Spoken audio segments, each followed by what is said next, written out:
On the campus of Langston University, Chris Evans, Phil Nichols with the head football coach of the Guthrie Blue Jays, Coach Kelly Beeby. We just got done with the scrimmage with Bishop Kelley, and we've got a bunch to talk about. But Bishop Kelley, Coach, I told Phil I think this is the best Bishop Kelley team we've seen on this field this part of the year.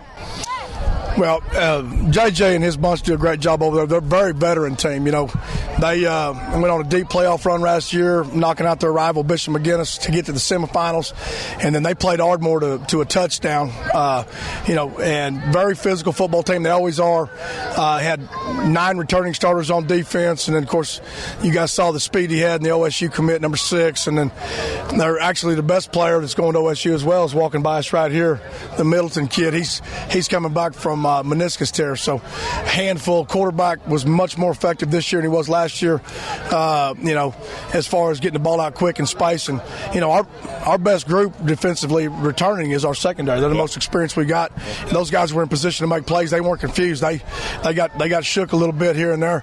As far as that went, other side of the ball, we have 5 new offensive linemen. Tulsa Kelly runs a very pressure defense, much similar to ours. And, they made us look bad at times with pressure, giving up interior gap on motion, et cetera, et cetera. A couple of miscues, cleaned up penalties quite a bit in the actual scrimmage portion of the game. We got some guys that got to learn how to get off blocks. I mean, we got a ton of stuff to work on. Definitely first scrimmage. Definitely, you could tell we have 5 new offensive linemen, new quarterback, top 2 wide receivers, 3 new defensive linemen, et cetera, et cetera. But I like this group. I felt like their conditioning was good. We stayed healthy throughout. A lot of teaching to be done now. Got a lot of film. A lot of things we've been trying to reinforce against our scout team. Makes it easier when you get an opponent like this. Steel sharpens steel. I told them you don't get better playing Northwest Classroom. And go home feeling good about yourself when you really didn't do it right. So those will be our major focuses as we go into the week with Enid. Coach, talking a little bit about the youngsters out there. We know we've got 5 new starters on the offensive line, a lot of young faces on the defensive side of the ball as well. But you do have that anchor, what I'd consider the anchor with that defensive backfield. You got three seniors in the defensive backfield. 3 of those kids, are at least 2-year starters. I think Hector, I think, is a 3-year starter. 3. And so you do have that to build on. I think Kel's a 3 too. Yeah, you do have that to build on back there. And then of course we brought Caden Ballard Stevenson over there, and he played some reps tonight too, as we're kind of sorting that situation out. He's a really effective corner. We got 3 guys kind of vying for that spot right now. We're always going to put the best we got on defense. That's how you win games. That's how you win championships. So, I thought our center play was pretty good. That's a position that's been contested. Jarrett Dean took the snaps tonight in there and held up against an awfully good nose guard. As far as pressure, most of that pressure was B-gap edge, and those guys are pretty big, pretty athletic, pretty long out there, pretty experienced. So, like they were, we were pretty vanilla in what we tried to show tonight. When we come into these scrimmage, I want to check conditioning, I want to check effort, and I want to check, do we understand our basic principles of what we do? And then we'll try to win to address it and scheme it for the coming week. I'm sure you were happy with the scrimmage portion of it. You outscored Bishop Kelley 7-0, had an interception on defense, and to be honest with you, it was like a little scary the first 24 offensive plays, but once it got scrimmage time, it got hit and it showed up pads and helmets were hitting. 3-0. The cat daddy had 3. Yeah. He's good. He's going to burn a lot of people. He's one of those guys you got to over and under and scheme a little bit. And then when they got the tailback like they've got, you put 3 on 2 outside to take away number 6, and they're banging it up the pipe. So that's when you got to play the games and earn your money coaching. And we don't do any of that at scrimmage. We line up in base Okie defense. I want to see if you're tough. I want to see if you'll fight. I want to see if you can get off the block. On the other side of the ball, we're going to run our base concepts. Can we execute? Are our feet right? Are our steps right? My coaches will go back tonight and they'll start watching this film, breaking it down, grading it, and getting ready to prepare these kids, to get better. And I've said all along, it's going to be tough early. We got a tough schedule. And I think we'll be a pretty good football team by the end. I think one of the things, Coach, a lot of people are talking about, of course, a lot of new faces on the sideline with the coaching staff. We haven't experienced that a lot, but a lot of guys, with moving back home and just a lot of, moving to different opportunities because of family. We lost some dear friends. Yep. and some really good football coaches, guys I love that I'll be lifelong friends with. Family situations, wish them the best. Brought in some outstanding guys. We were blessed to hire the guys we had from the 7th grade on up through the high school. We replaced 5 at the junior high and 3 at the high school, one of those being Terry Bennett Jr. Right. As our crossover guy, who's Guthrie to the bone. But they've been with us all summer. They're workers. They're intelligent guys. They know a lot of football. And, it's been fun. It's been exciting. You can feel it on the sideline. You can feel the energy. There's energy, and sometimes change is good. Yeah. The big thing for me, though, is the young man, new defensive back coach, and I just went blank on his name. Young man Coach Gordon. From Booker T. Coach Gordon. He's an honest man because he confirmed to me that we got robbed at Booker T. I ain't going to argue. So he's an honest man. I will tell you this. That question came up in my interview with him. Well, he got hired, so he had the right answer. He was very political. Yeah. Let's put it that way. Coach, obviously Enid Plainsman only won one game a year ago in a close game with Ponca City, but they bring in a well-known coach in the state of Oklahoma, a winning coach in the state of Oklahoma, different attitude. And what do we know about Enid? It's going to be kind of hard. Do you look at the way he's coached in the past with the new kids? How do you piece all that together? You call guys he's played against, when he was at John Marshall. And I actually coached against him when he was in high school at Millwood with Don Willis, him and both of his brothers. And I'm glad to see him graduate because they were extremely good football players. But he wants to run the ball and he wants to throw the ball over the top of your head, and he's going to be fast and aggressive on defense. I mean, that's the formula. If you can't run the ball to open up some throws, what do you really got? I mean, you can dink and dunk for 5s, but you're going to get a bad snap, or you're going to get a drop, or you're going to, something's going to happen.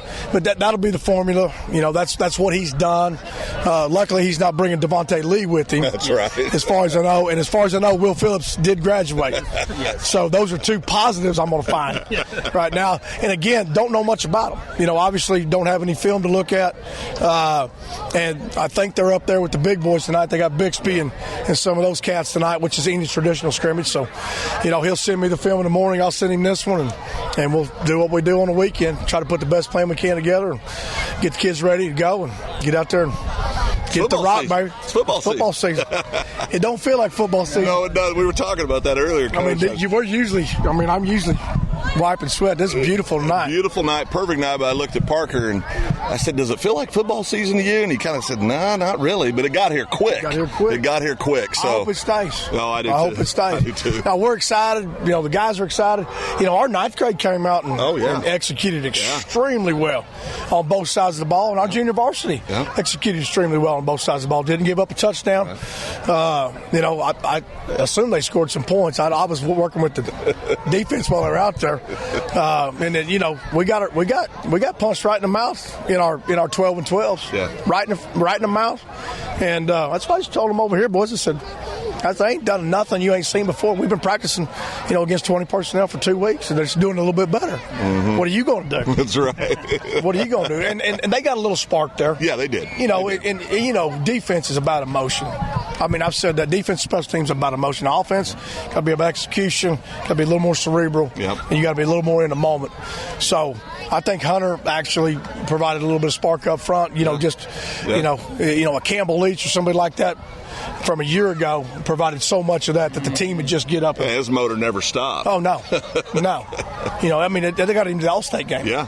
I mean, 178-pound interior defensive tackle. And he's the kid that last year, I think, if we had a vote, he would have been my defensive MVP for the year. Might have had to have been. And all the things he did. Just had come up in those minutes, and that's what we're preaching. That's the beauty of Guthrie football.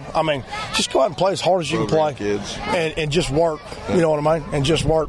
So anyway, we're excited. My coaches and I have been talking about let's get into a game week. Yeah. Let's get into some normalcy. Yeah. And get the grind started. Right. One more thing on this scrimmage. Coach JJ, is he coming down to Langston? JJ loves coming. Okay, all right. We never make the trip up there, which I'm thankful. This is a perfect location. And JJ, JJ will tell me every year. He said, "Coach, we like getting on the road. It's a dress rehearsal for us. Do we have our helmet? Do we have our shoulder pads? Do we have our sideline equipment?" That's good. And it's the same thing for us. For you, Same thing for us. Coach Young. Coach Young and these guys gathered up everything like it was a game night tonight. Make sure we had it. That was one of Coach Mick's, when we started sorting up Coach Mick's duties, like everybody got like 3 of them. There's no wonder why the big cat got tired. Okay, you're now head assistant coach. You're now offensive coordinator. You're now audio-visual director. You've got the call up at, who used to do that? Mick. Oh, okay. Well, now, you got it now. Now, on a personal level, I'm not buying into this thing that he's coached his last football game. I'm not buying it. I would hope not. I would hope not, too, because you need him out there. He's too good for football. Yes. He's too good for football, too good for kids. Yes. You know what I mean? Take a couple years off, recharge the batteries, get back out there. Get him and Mama settled. Yeah, absolutely. He's like a brother to me. You guys know like that. to all of us, yeah. And we miss him, but wish him best. And, all we got now is what we got. And I love the guys we got in here, and they're coaching hard and working hard. And we're blessed. Yeah. Doc and Doug and Chris were really, really good to me as far as saying, hey, y'all, let's go try to find these guys. And they're quality teachers, too. I mean, they're intelligent young men. Coach Gordon's he's been a professional journalist. Wants to write a book. And, you know what I mean? Finally got one of those around here. Well, I told him I was going to read a book. Well, that's what I was going to say. I'm halfway through a book. Yeah. So, good guys. And then, of course, love bringing Coach Bennett up. Now, when we lost 5, those junior high guys, I'd already talked to TBJ before, and I was like, dude. Yeah. But he's next man up. He deserves it. He's earned it. Well, something I noticed tonight that really made me happy, I think every junior high coach was here tonight. And wasn't just here, but was active. Coach Plagans, came from a huge ISD in Houston, had 159th graders down there, and he wants that pipeline. And I tell you, man, we've always had a pipeline here. Well, we may lose one guy every 4 or 5 years, but we have the guy right. Tyler and Jason both came up. Oh yeah, started from 7th, 8th grade as late coaches. Yeah. They're our top 2 guys right now, offensive coordinator, head assistant coach. And he was like, that's what he's used to. And he's really excited. Braden Stone, Coach Alexander, Chris Rainey, Big Sam. Junior Bob. I'm forgetting somebody. Those guys are excited. Yeah, they are. They put a whooping on Bishop McGinnis 7th, 8th grade last night. A whooping. Yeah. It was good to watch. Yeah, it always is. It was good to watch. Yeah.